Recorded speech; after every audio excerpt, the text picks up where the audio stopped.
เอาตามขอกันแล้วกันนะพี่น้องเนาะไปเรื่อยๆบ้านนี้น้อยใจแม่เท่าทางพี่น้องทางเมืองเสียงไฟขอกันไว้เนาะ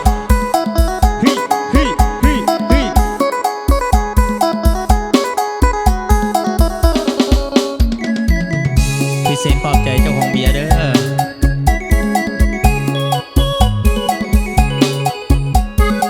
พี่น้องเดินทางมาจากบ้านยังคำเนาะบ้านหัดกำเพียง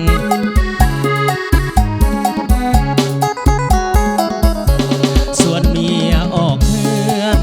แต่เมียบ่เป็นใจเฮาคิดน้อยใจให้แม่เท่าหาเว้าใส่แต่ลูกเคยยามเวียกยามงานเฮานี่บ่ได้นิ่งเสยก่อนที่สิมาเป็นเคยก็ย้อนมักลูกสาวเจ้าคันว่าสิป่ากว่าสิได้มามันก็ยากจึงยอมถึงสิลำบากบ่จ้าบ่ปากบาดยามเพิ่นเว้าว่าเฮานี่จนมาหม่นขอกินมูลเขา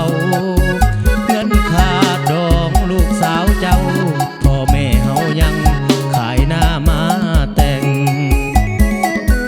เคยเฮ็ดสิตายบ่ซ้ำลูกชายเพิ่นนอนเว้นมันโลดสร้างเป็นคือคำบูหานเพิ่นเว้าบางมือจนวินเฮ็ดเวียกลืมกินฮอดเขาปานนั้นแม่เฒ่ายังเว้า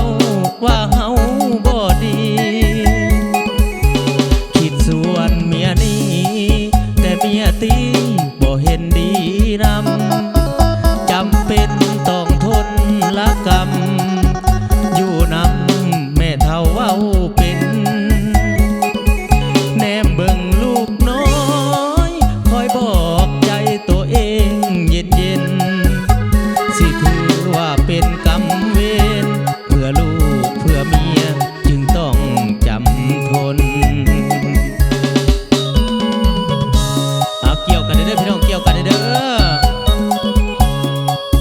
พี่น้องบ้านยังคำเฮาพิเศษขอบใจผู้สาวหน้าเวทีกันแล้วกันเด้อ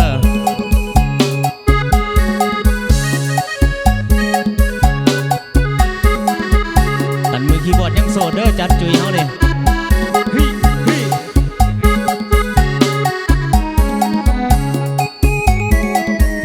เคยเฮ็ดสิตายบ่ซ้ำลูกชายเพิ่นนอนเว้นมันโลดสร้างเป็น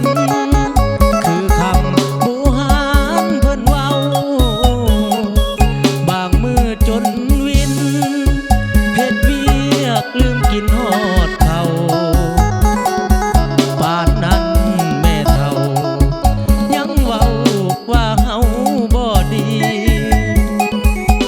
คิดส่วนเมียนี้แต่เมียตีบ่เห็นดีนำจำเป็นต้องทนละกรรมอยู่นำแม่เฒ่าเว้าเป็นแนมเบิ่งลูกน้อยคอยบอกใจตัวเองเย็นๆสิถือว่าเป็นกรรมเวรเพื่อลูกเพื่อเมียจึงต้องจำทนเอาพิเศษเคยสู่กันแล้วกันเด้อเมืองเสียงไฟเฮาฮึบฮึบฮึบเอาขอบใจบิ๊กพิเศษขอบใจหลายๆเด้อ